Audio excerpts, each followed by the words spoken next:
Hello and welcome to the TLC Podcast. I have with me today Caroline Pichek. Caroline is the Deputy Head of Service for TLC. And I have Emma Jane Jeffries, who's a supervising social worker with TLC. So today what we wanted to discuss in our podcast, Fostering Network do a report and they call it the State of the Nation's Foster Care.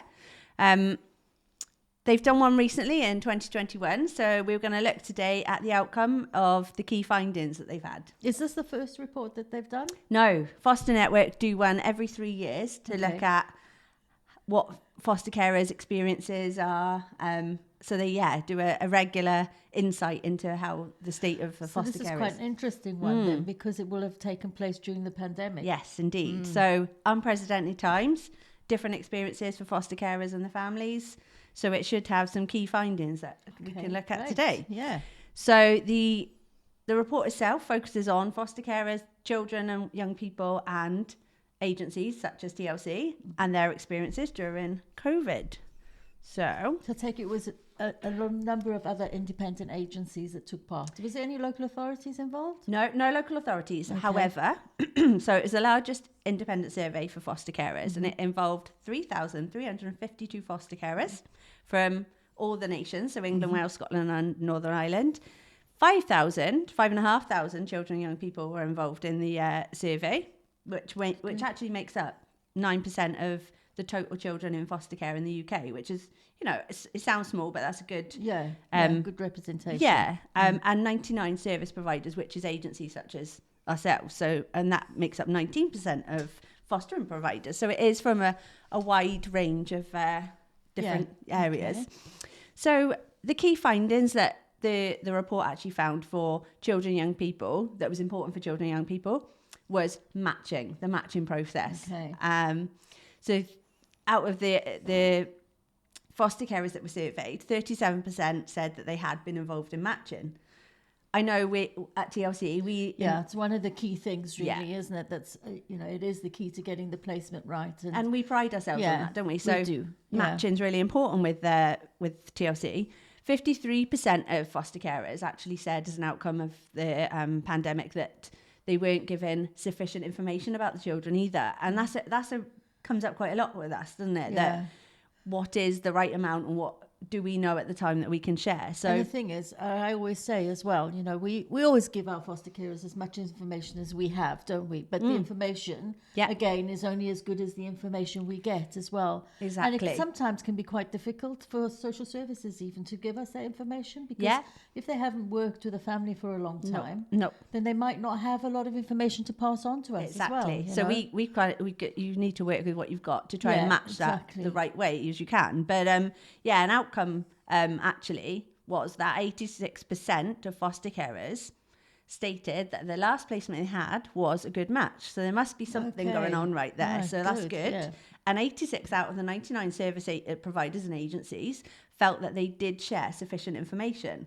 So I think there's a balance there of needing of what information we do have and what we can share to match the right carers with, isn't it? So it's just interesting that did come out. It was quite low initially, but actually those were the right matches and they were positive matches for those carers. But interestingly, the recommendations were that information sharing should be standardized. So like you say, we only have the information that we have. If this happened, we would have the same standard of information from every local authority, which would make it a lot better, because some people give more, as you say, only the amount that someone puts into it you get out, isn't it? You get out, So a bit of a more standardised approach would be better, and I think that would work for us as well then. Because I think the thing is as well, I mean, in TLC in particular, we've noticed, isn't it? Because the matching is something that we are so key with, that has led on to placement stability as well, isn't it? We have very few placement breakdowns within TLC. Because we get the matches right from the start. And we look at, we do our performance, don't we, about the foster carer skills. Yes. And we're quite good at that to then put those two puzzle pieces, as you like to see it, together. So it does work. Another thing that came out that was important for children and young people was that they would like to visit placement and visit their potential family before they move. And that is also something that came out as a recommendation. And I also think within TLC, we do try and do that. I think particularly we do because of the nature of the children that we place, because we're a specialist agency specialising in children with disabilities and complex medical needs. There has to be a lot of placement planning. Yeah. And we have that opportunity then to provide introductions as well. Yeah. And I think that's probably why maybe our placement breakdowns don't happen as much because of that. You know, we have those planning, we have those meetings, the introductory visits, tea visits. So it does go... obviously, there are emergency situations that would come in, but we tend to not have that sort of side of it. So that's, you know, for us as an agency, that, you know, what's very important positive, to young people is really positive. So then the next one that we are going to look at was the foster carers, and the key finder for them during the pandemic, and understandably, was support, feeling supported. But because a really difficult time, isn't it? Because, you know, even as an agency ourselves, it was quite a challenge, really, isn't it? We had to be very adaptive and very flexible in terms of how we were meeting the support needs of our foster carers, because we weren't able to visit. No, and I think everyone was just in such an unusual situation at the time for working with your family, being at home, your children trying to homeschool. Absolutely. So it was just what a time we've been through, isn't it? So they were given kind of the elements of where support would come from, and the foster carers rated it. And if I just briefly share with you, so the supervising social worker support, they rated as 75% was excellent, which is a good thing. Children's social work support, 45%, which is, again, fair enough, nearly half. I think social services had a very difficult time as well during the pandemic. And that's probably why it's reflected. You know, there was a lot of you know, issues around child protection concerns and things that, you know, they weren't able to kind of get in and do visits respond as quickly. A lot of them felt that peer support was really important, and 69% of the carers said that is excellent in their view.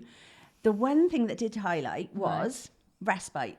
Respite came out as 28% of foster carers felt that was it was good, you know, it is could rate it as excellent.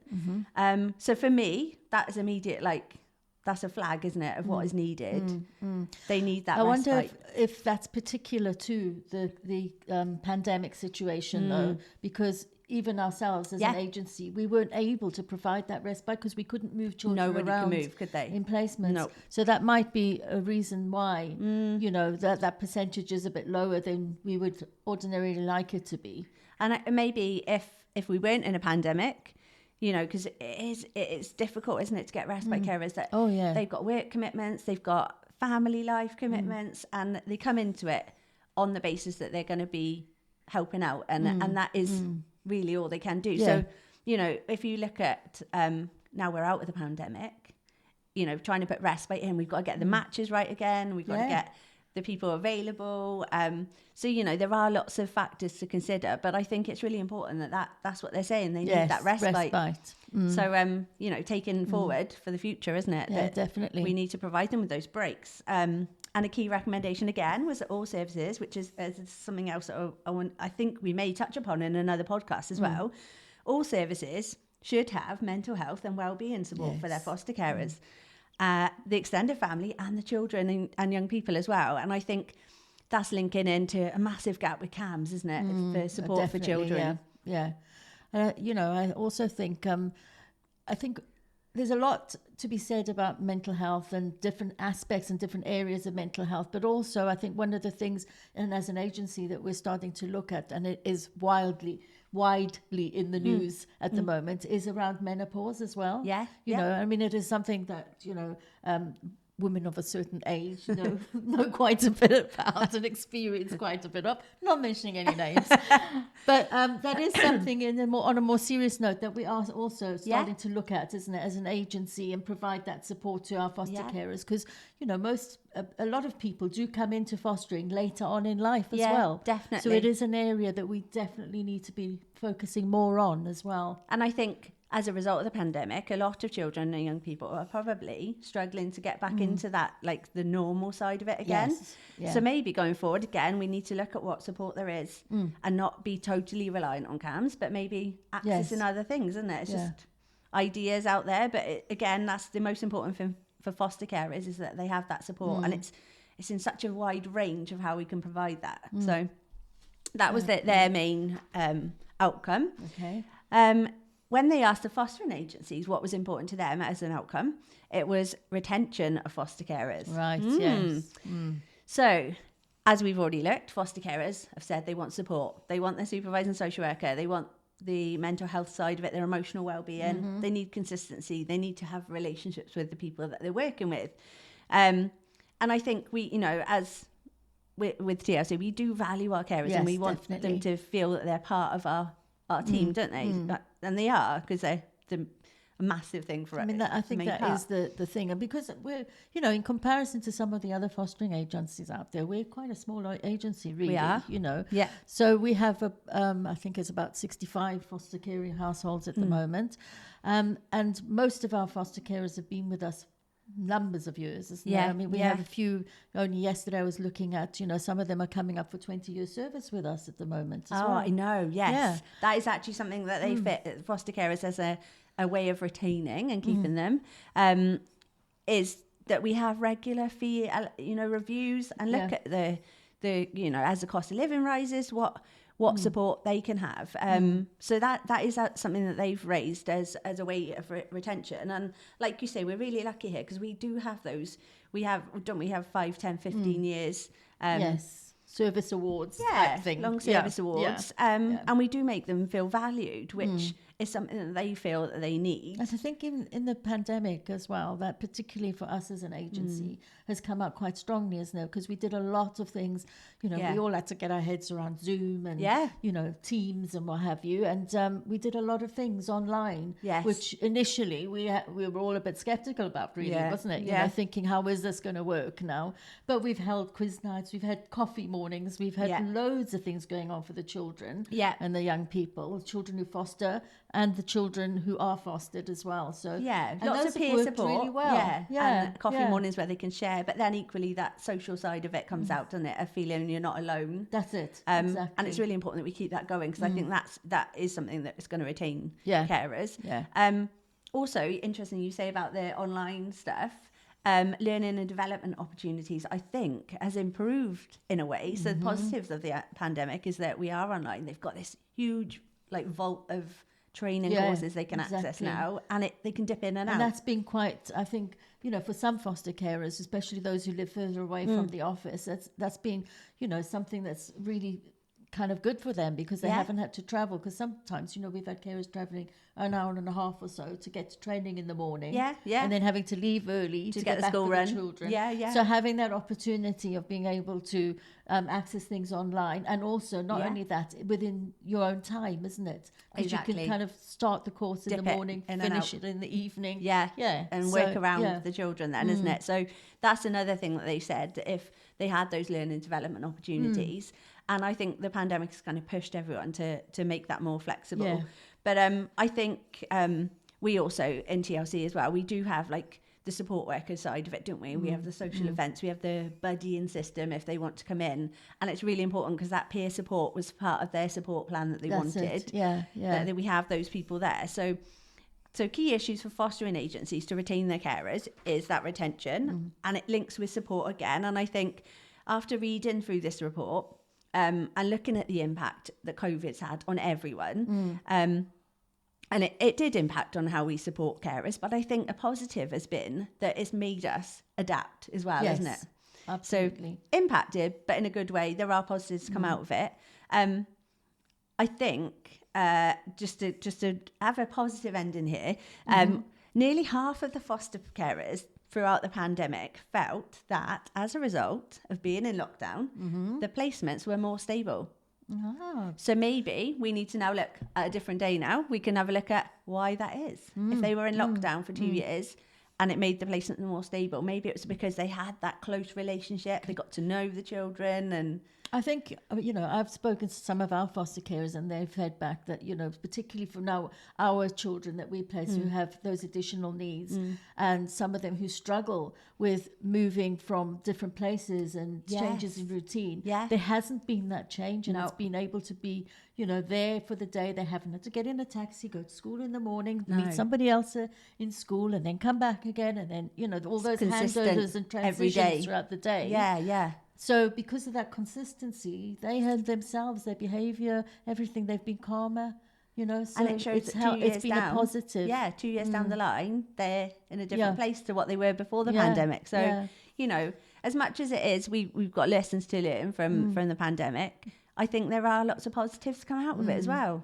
which certainly given us all things to think about and look at things from a different perspective, definitely. And I know the issue around the mental health and support, that the emotional well-being is a really important factor to come definitely, out. And it has affected loads of people in a negative way in that sense as well. People who prior to that were struggling anyway. Exactly. And that is an important point. We're not kind of ignoring that fact either. No, and that's things to learn for the future, isn't it? And how we're going to do that.